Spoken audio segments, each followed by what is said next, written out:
we can also distribute headphones if you can't. What do you think? Is it okay? Okay, good. So welcome to this event on demand-driven support for implementable adaptation plans. My name is Karen Meijer. I'm coordinator for international climate adaptation with the Dutch Ministry of Infrastructure and Water Management. And we're co-convening this event together with GIZ and NAP Global Network. We organized this event because we had the impression that although there are many guidelines for adaptation, how to make adaptation plans, there is much less known about the process of developing these plans and the coordination and collaboration that is needed to develop plans that can be implemented. I feel that it's not really working. Yeah? So, so there are lots of resources needed for adaptation. You need knowledge, capacity, mandates, of course, funding, and these resources are distributed over many different actors. So there's a need for collaboration between sectors, between multiple levels of governance, between public and private actors. And we feel that there's still a lot to learn about how that coordination and collaboration can take place. So what we are hoping for this event today is for the speakers to share insights and experience on what has worked well in terms of these softer aspects of adaptation and what has worked well that we can learn from, and also how can we organize this learning and exchange, and what role is there for international cooperation to facilitate all of this. So the program for today is that we start with 3 opening speeches. The first will be by Mijke van Ginneken, the water envoy of the Kingdom of the Netherlands. Ms. Alice Amarim of the COP30 presidency will join us a bit later. So as soon as she's here, she will give her opening remarks. And we have Orville Gray of NAP Global Network to share NAP Global Network's approach on how these enabling factors can be created and further developed. We will then have a panel with representatives from Angola, Suriname, GIZ and UNECE, who I'll introduce further at a later moment. So I'd now like to give the floor to Mijke van Ginneken for her opening remarks. Thank you very much, Karen. And this session actually originated when Karen and I and Natalie were in Brasilia in August, and we talked to the COP presidency, the CEO of the COP presidency. And she said, can you help with seeing how do all these external actors that help with adaptation plans coordinate, and how can we make this more productive? So I think this is the start of a conversation to see how we can do that better together. And I liked that the title of this session, it's about implementable adaptation plans, because when I travel, I often read the NDC or the NAP of the country I travel to, and it always strikes me that they're very often long lists of investments. And investments are necessary, but just investment is not enough, and long lists, every investment decision you make, every policy decision you make, you have winners and losers, and prioritizing for scarce resources will be really, really important in what we do in our national adaptation plans. Let me say a few words on how we do this in the Netherlands and an example of how the Netherlands helps other countries to do this. In the Netherlands, we're very happy to have our national adaptation plan, which is cross-sectorally, which I think is implementable. And it's a very participatory process. It's a whole of government process, because adaptation is not one ministry's responsibilities. In the Netherlands, because we're such a water-driven country, our Ministry of Infrastructure and Water is the coordinating ministry for adaptation. But we need our Ministry of Housing, our Ministry of Agriculture, our Ministry of Finance, of course. So we do this as a whole. And I think the other thing we do well is that we put spatial planning and maps at the core of our adaptation planning. Because it's really, if you think about adaptation, it's about risk-based mapping. It's about we can't do everything everywhere anymore, often because there's too much water or too little water. And we need to think, how do we think about this spatially? And I like our plan because it's not only about investments, but it's also about policies, and it's about hard political choices. If you don't make those hard political choices and you just start building stuff, you will never have enough money. And we're a pretty rich country, but even in the Netherlands, there's some neighborhoods that were planned without adaptation in mind, and then in the end you do need to do flood defense. The cost per capita is also for a country like the Netherlands maybe unaffordable and certainly unjust. So that's what we do in the Netherlands. We use that knowledge and the tradition we have in long-term risk-based planning from the Netherlands to work with other countries. And I would like to take the example of the International Panel for Delta and Coastal Areas, which is actually a group of countries which are deltas, like ourselves, Egypt, Indonesia, Colombia, and islands, our own islands in the Caribbean, the countries of Curaçao, Aruba, and Saint Martin, and our municipalities, Bonaire, Saint Eustatius, and Saba, and other islands around the world. And what we're doing there is really think about how do we do adaptation planning on a more data-driven basis, and really use that kind of prioritization and that kind of spatial planning to actually inform adaptation planning. So a lot of what we do is actually climate mapping. It's climate mapping of these islands, really seeing where are the problems, where are the risks, what do we do first. So it's risk mapping, it's also intervention mapping. It's also where do you actually intervene first and second. And it's thinking about pathways and about trade-offs. So if you want to keep farming here in this area where groundwater is more saline, yeah, you can do that. But the cost to the public purse will be tremendously high. If you want to build a neighborhood here and it's flood prone, you can do that. But that will require zoning, water tariffs, etc., etc. So I think these kind of things, how do you do mapping, how do you make it a basis for adaptation planning is important. We're proud of IPDC, we're proud of the NDC partnership that we work with, we're proud of the NAP Global Network that we work with, but we also realize that question that we got in August, who are all these people and do they coordinate a little bit? We're involved in a lot of them and we would like to work with you to make sure that we provide the best services possible to the countries that we help in a way that's administratively not very burdensome and actually makes adaptation planning implementable. And then probably even more important, that implements adaptation planning because we make plans to implement them. Thank you very much. Thank you very much, Meike, for sharing the Dutch perspective on adaptation planning. Very happy to see, Alice Amrim, that you managed to arrive in the session on time. Can I invite you to give your opening remarks for this event? Good to see you too. Good morning to all of you. Sorry for my delay. I will just have a seat. And it's a pleasure to be here talking about such an important topic that you have seen that we referred, President and Ambassador André Corrêa do Lago referred very explicitly in our 80th letter and about the importance of investable NAPs and the importance of bringing adaptation planning at the same level of mitigation planning or the NDCs more broadly. We have been hearing and working actively to hear different stakeholders in the past months to understand what could be the value added of COP30 in our, let's say, convening power as COP presidency to actually help pushing implementation of adaptation actions and NAPs more broadly. So we actually organized roundtables, discussions, and we received several inputs throughout the last months. And one thing that became very clear in this conversation is that, one, we need to make NAPs more visible, internally and externally.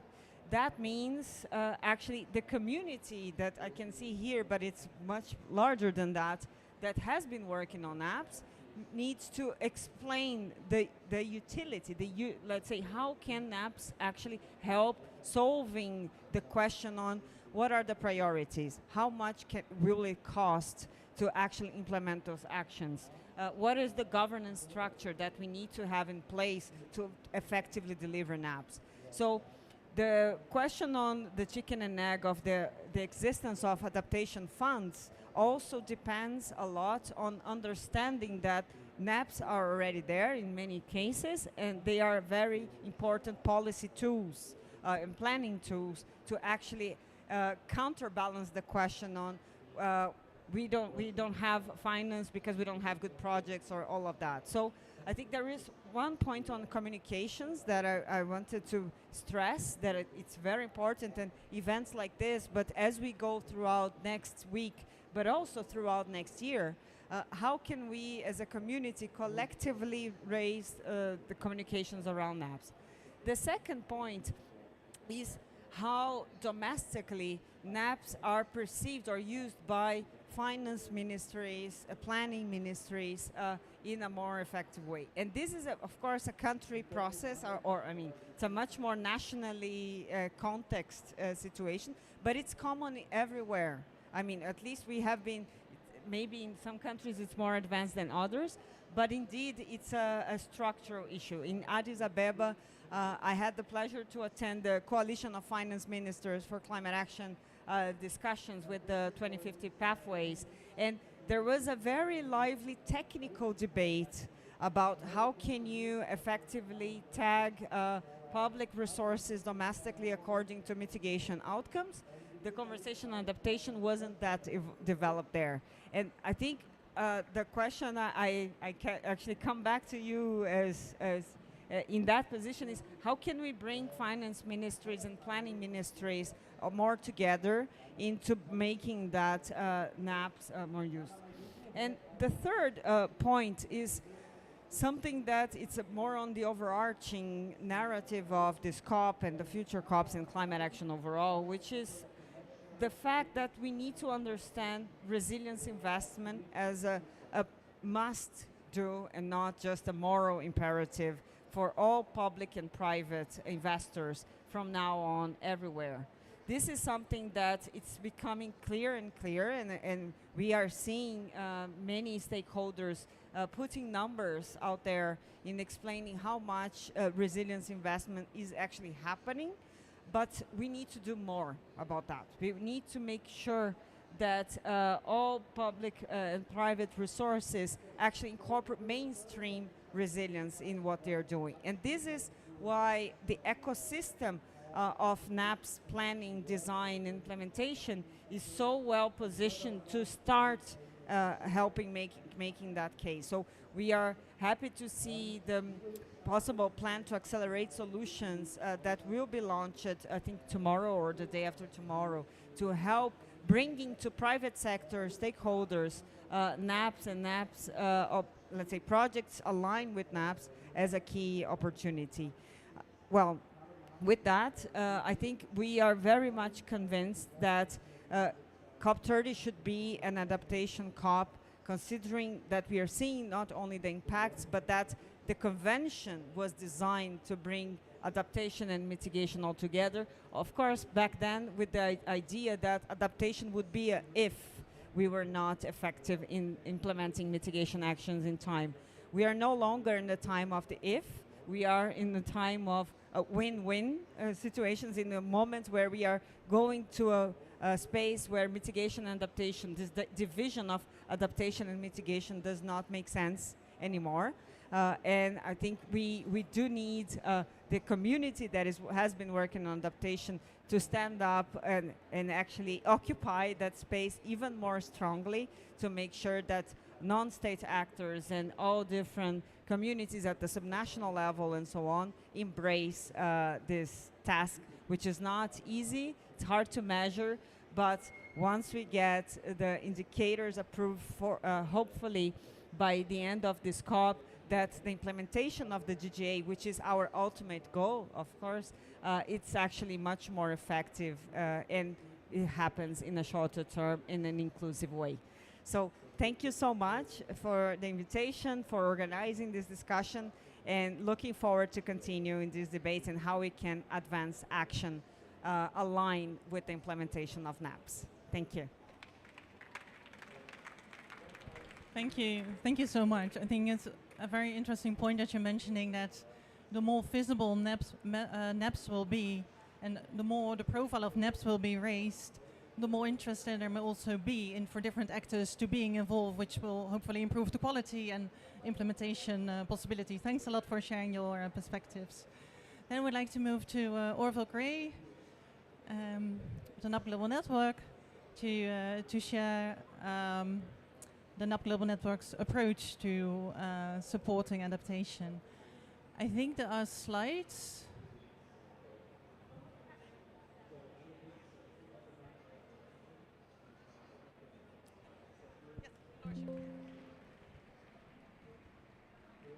Morning, everyone.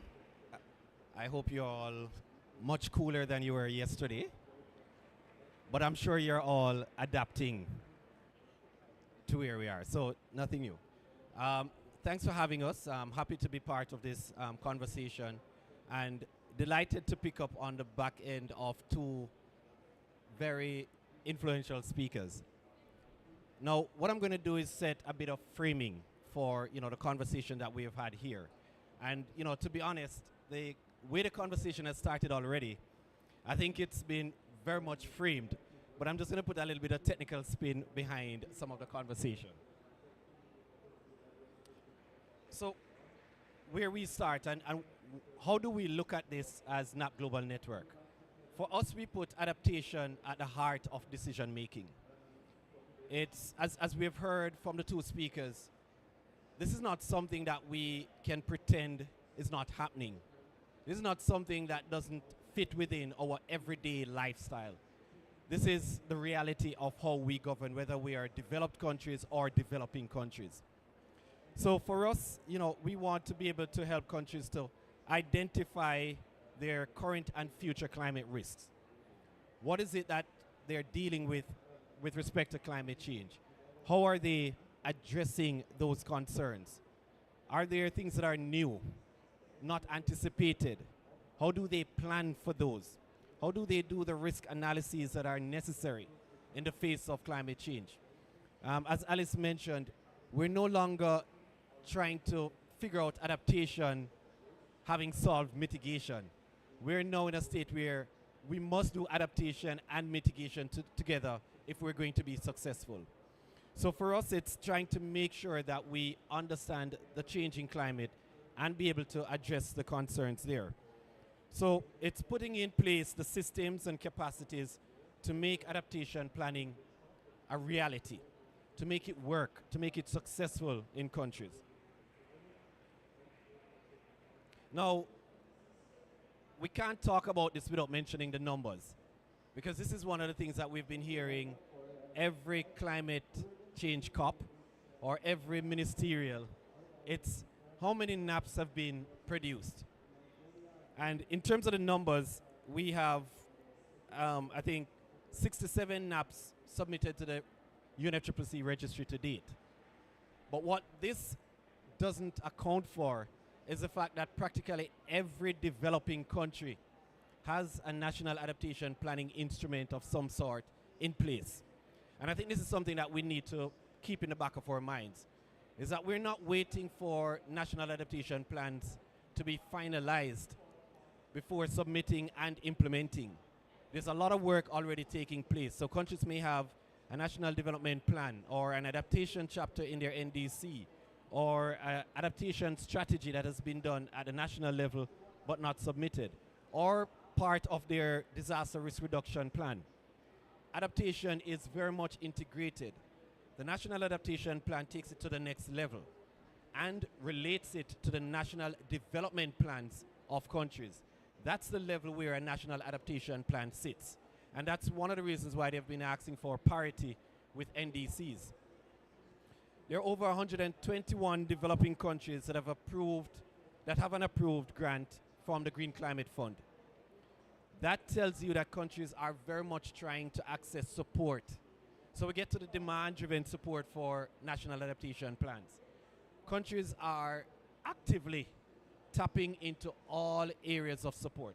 The GCF has a $3 million window, probably the largest window for national adaptation planning.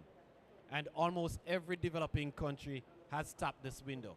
It shows that countries are going towards where the demand in terms of support is available. So there's a lot that's happening here, but unfortunately, there are still gaps. Now, from our perspective, we look at the various enabling environments, enabling factors as it relates to national adaptation plans. And from our first two speakers, the very first one I'm going to mention is one that they have articulated in very good context: leadership. We cannot move this process forward without leadership. And I'm happy to see Brazil as the COP presidency talking about adaptation at the highest level and pushing for solutions here. Now, when we talk about leadership, it's recognizing champions. And we have champions sitting here with us today, and we have had champions that we've been listening to from last week. And we're going to be listening to them going into next week on adaptation. Now, we have Angola that will be with us on the panel shortly. And I want to highlight, an experience from Angola. They have a strong support and mandate from their minister to prepare the first NAP that was launched at this COP. That's leadership. That's where government ministers can take the role and champion adaptation and articulate what is required in terms of support to address the gaps that they have. And something that stood out in Alice's remarks earlier, it is not just a moral imperative anymore. Ministers of government and other leaders have to stand up and be accounted for in terms of how we're going to adapt to climate change. Then there's the institutional arrangements. We have to put the systems in place at all levels with all actors to address adaptation. So it's not going to be just at the president or the prime ministerial level. It's going to be the ministers for the priority sectors. It's going to be the subnational actors, the municipalities, the cities. And it's going to come down to local government in the communities. So we have to include all actors at all levels as it relates to addressing the institutional arrangements gaps. So one example from this is Liberia. So Liberia's National Climate Change Steering Committee, it engages high-level governmental and non-governmental bodies and provides leadership for the overall coordination of the NAP process at different scales. So this is how another country is ensuring that they're addressing some of the gaps, in this case, institutional arrangements. And then there's engagement. With all this said, everyone needs to be in the loop, including the man in the street. So we need a range of diverse actors at all levels, including civil society organizations, private sector, communities, the media, and academia, among others. They all have to play their part in this process. And one of the examples that we have from our support that we've provided is with, for instance, the Argentinian city of Rosario, where they were able to develop a climate risk assessment tool that is being used by micro, small, and medium enterprises that helps them in the implementation of the national and municipal adaptation plans. So there's a role for engagement at all levels with all actors. One of the things that we want to highlight is that there's no way the public purse is going to be able to address all aspects of adaptation. The private sector will also have to come in and play a significant role. And we have to find a way to involve the private sector and encourage their support, because whether we like it or not, the private sector is the engine for many of our economies. And until the private sector comes on board, our economies will remain vulnerable. So we have to be able to meet them in the middle ground. So public bodies will have to speed up their engagement. Private sector may have to slow down a bit for us to meet in the middle, because we know private sector moves fast, the public moves a bit slower, and there's two different languages there. So we have to find that middle ground and then figure out now, how do we address adaptation concerns as we go forward. And then of course there's data, knowledge, and communication. We have to move the planning to implementation. We have to take what's documented and implement those. So the national adaptation plans articulate adaptation priorities. and to an extent provides the high-level costing for these priorities. We now have to support with data, knowledge, and communication on how we're going to implement these priorities so that these plans do not become a bookend.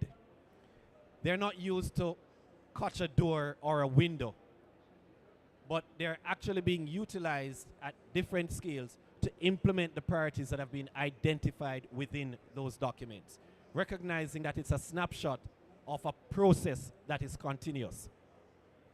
And then, of course, there's skills and capacities. Now, this is an area that is particularly challenging, especially for LDCs and SIDS. When you look in countries, there are very small teams that are working on adaptation. In some cases, it's 2 or 3 persons supporting adaptation, but these persons are carrying other portfolio priorities. And when things happen in countries, they get pulled in different ways. So we have to figure out how do we build that capacity in countries to ensure there's continued implementation on adaptation. One of the examples that we like to highlight is the work that we're doing with Kiribati. We were able to help them to provide embedded capacity to support the NAP actors in countries. And interestingly, what this did was provide the space for the government, give them time to look at their budgets and find space to take on 1 or 2 of these persons onto the public purse. So we were able to put them in, provide the funding. They're on the ground supporting the NAP actors on implementation, and the government is in the background now being given the space and latitude to figure out how to continue the engagement with this built capacity. This is something that we have to recognize, that boots in chairs is very important in the process of implementing on adaptation. So I want to pause there, and hopefully this has been helpful in continuing the conversation and framing how we're going to go about providing demand support for adaptation to implement the priorities that have been identified. Thank you.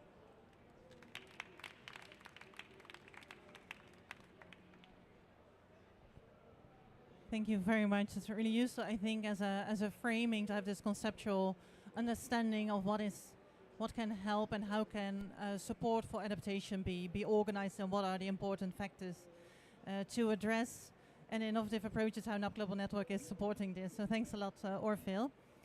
I'd like to thank all the opening speakers for the inspiring talks.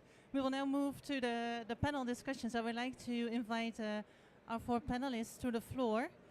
So we will have, sorry, now I have to check the list for the correct names.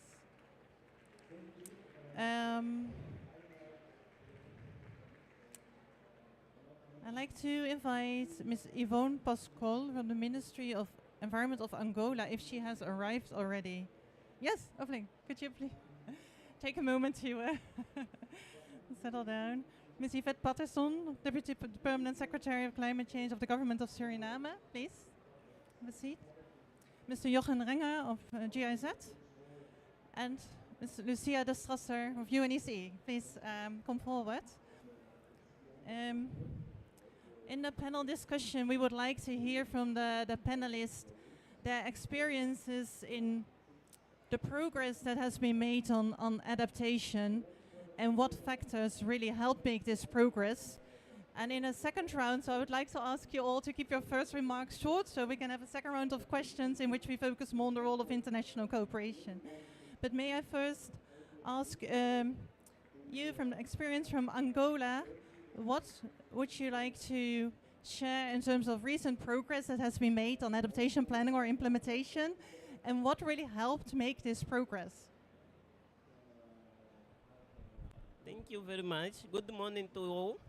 Thank you very much for the opportunity, for the invitation, for us to be here sharing our experience on the process of developing our first national adaptation plan. Angola is just finalized the elaboration of the first NAP, and we had the support on this process of several organizations, starting from the UNFCCC Secretariat, the Division for Adaptation. Then we had also the support from the GGGI Institute, from the NAP-GSP, the group of LDCs through the adaptation panel, UNICEF, several organizations joined themselves to support us on the development of our first NAP. It was done at a record time because we started this year in February after many tentatives of starting, organizing things, knowing the process, until those organizations joined themselves and they gave the support. In Angola, we have in place our national strategy for climate change.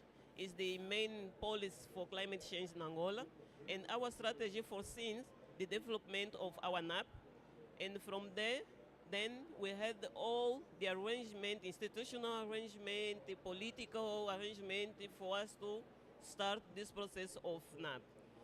Unfortunately, I didn't know that the panel would be composed like this, because I'm here with the representatives of the GGGI, who was to share this panel with me, where I would introduce the political arrangement of the Angolan NAP development, and then for some technical experience on the process, I have two guys there with me from GGGI, who would also be here to share in 1 minute, if you allow them, on how this process really is being conducted.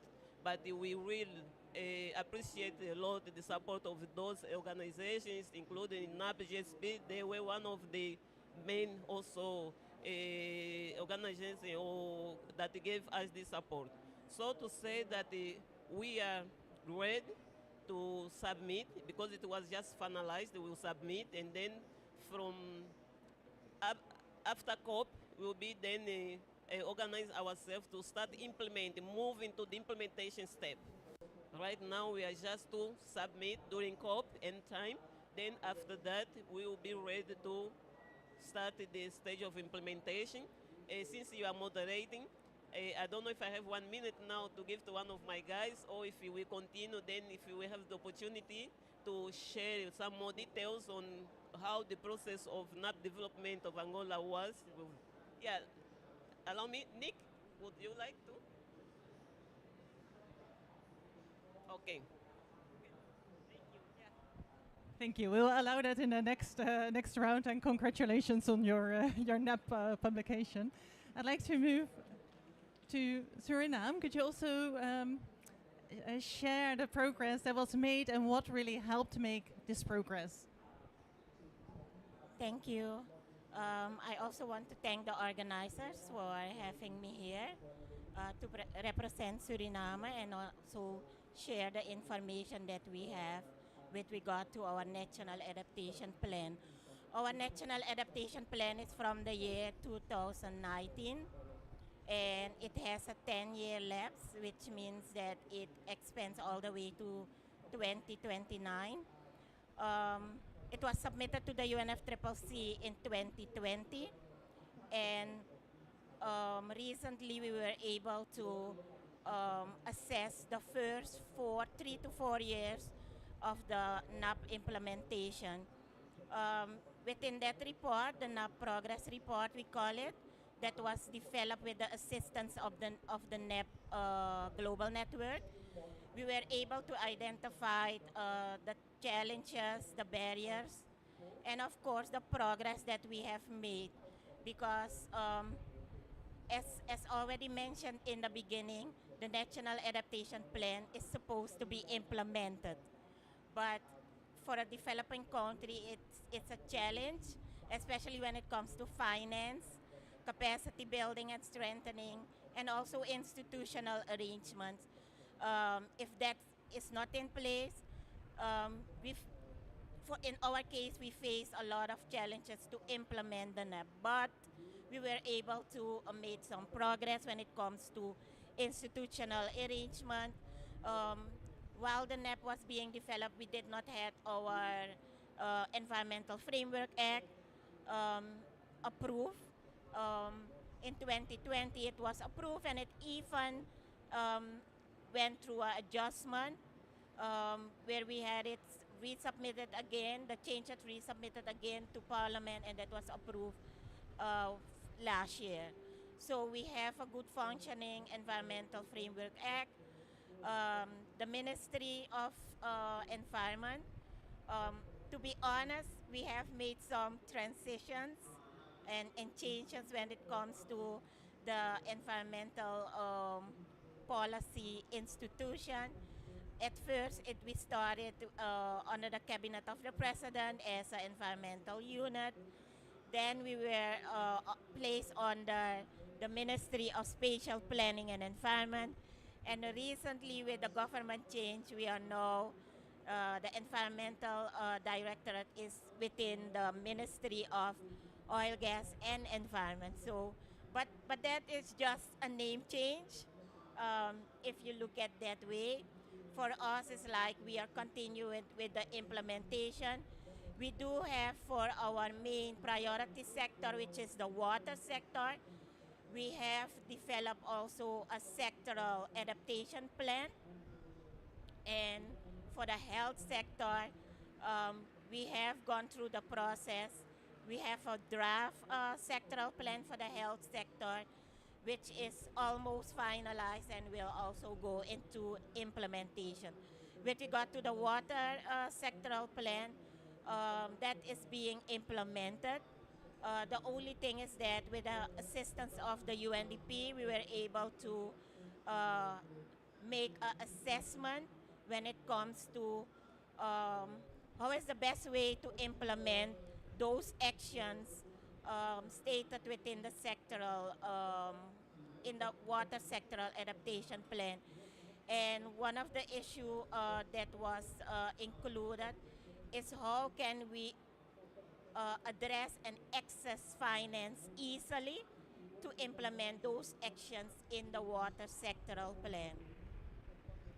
Another thing is that with those two, let's say with the water sectoral plan that is in place, the adaptation plan itself still consisting as it is, because we have until 2029 to implement those actions. We will go through, after the progress report that was developed, we have recognized that there is still room to make some changes in order to maybe come up with a new updated national adaptation plan. That are discussions that are ongoing while we implement the existing one. So one of the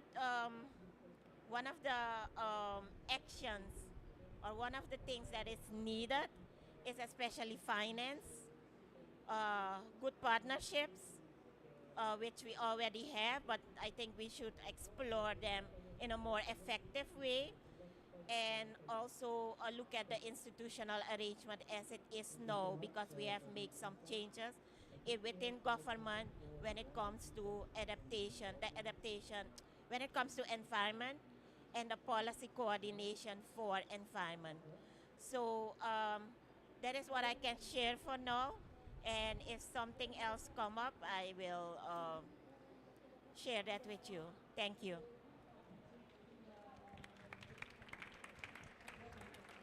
Thank you. Good to hear about also the role of the institutional setting that was actually already in place and that was conducive to making progress as well, if I understand it. But some challenges remain for further implementation. I'd like to move to Lucia de Strasser from UNECE.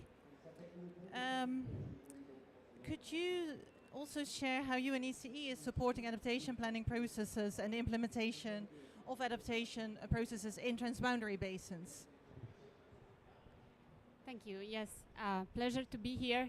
And let me just clarify why I will talk about transboundary. Transboundary is just one of the thousand elements and that describe water, right? A lot of the water we have is transboundary, so the Water Convention at UNECE supports countries in water governance and in water cooperation. Yeah. So why is the transboundary water cooperation so important when we talk about adaptation? Well, because it can reduce the cost of it. Yeah. If we think that 60% of the water is transboundary, then it means that the adaptation that we plan for the basins that are shared will cost money to the countries, and all of the countries will have to pitch in somehow. So it can cost less, and it can also direct the actions better, because if the countries get together and decide what the priorities are, we've heard a lot about prioritization, then there is a higher chance of success. So that's where transboundary agreements come into place, transboundary arrangements, and so on and so forth, and joint adaptation plans. And the Water Convention supports a bit in this process. And I must say, I had this conversation yesterday, I must say it's important to stress it doesn't need to be an additional hurdle. It doesn't need to be an additional exercise. It's not another joint adaptation plan that countries need to come up with. It's sitting together and discuss those adaptation measures that kind of have to be implemented together, make sure that they are there, make sure that they are coherent and therefore implementable. Yeah. So this is, let's say, the transboundary dimension in 2 words. And what has worked, that at least that we have seen, because the UNEC has supported a bit of a review of NAPs and NDCs and how water was featured there. Yeah.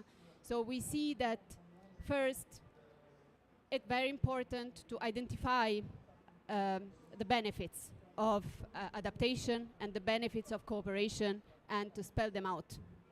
Yeah, and one example is the Mekong. For the Mekong, they estimated that joint adaptation planning on water would have reduced the risk of flooding by 30% with a 2 billion possible saving, okay, from the losses from flooding. And this is big case for doing it together, yeah? Secondly, sorry, my memory is so bad. Yeah, integrating the adaptation plans and the NDC for that matters, if possible, in the river basin management planning where they exist, or in the joint adaptation strategies for transboundary basins where they exist. Where they don't exist, well, maybe we have to make them. Involve river basin organizations where they exist. If they don't exist, well, maybe it's time to discuss how to coordinate on those basins. Again, more than half of transboundary waters. And last but not least, I would like to comment on this fact of putting adaptation at the center, which is a revolution in the way that we talk about climate change. And it's about time that we embrace this revolution. But I couldn't help but noticing that we still struggle to justify then why do we need to, how do we take the money and put it in adaptation? And I was just thinking about the water resilience strategy that the EU just laid out. And it's not mitigation, it's not adaptation, it's resilience. What is it? Do we need a plan for resilience? Well, I really hope not. We don't need another plan, but maybe it's a way of framing projects and actions in a way that is more implementable, okay? Because where does the refurbishment of hydropower stand? Is it a mitigation measure? Is it an adaptation measure? If I look at national adaptation plans, sometimes there is nothing on energy, but the energy sector needs to adapt. So one way is to use a bit this language. Sorry that it took more time. Thank you very much. I'd like to move to Jochen Renger. You're the Director of Climate Change of the Rural Development and Infrastructure Division in GIZ. Could you explain GIZ's approach to supporting adaptation and your experiences in that? Yeah, thank you very much, Karen. As you can hear, my voice is quite down. I feel like Alice Cooper after a 3-hour heavy metal concert. Maybe you feel the same somehow. And I'm really proud to add some gender balance here to this session now. In most of the cases, it's the other way around. So congrats to the Water Pavilion on this very progressive move, I must say. At GIZ, we actually do recognize adaptation not, let's say, as a kind of managing thing that we have to manage the inevitable impacts of climate change, but we really take a very, very proactive and inclusive and also concrete steps to ensure resilience, especially for vulnerable communities and also economies.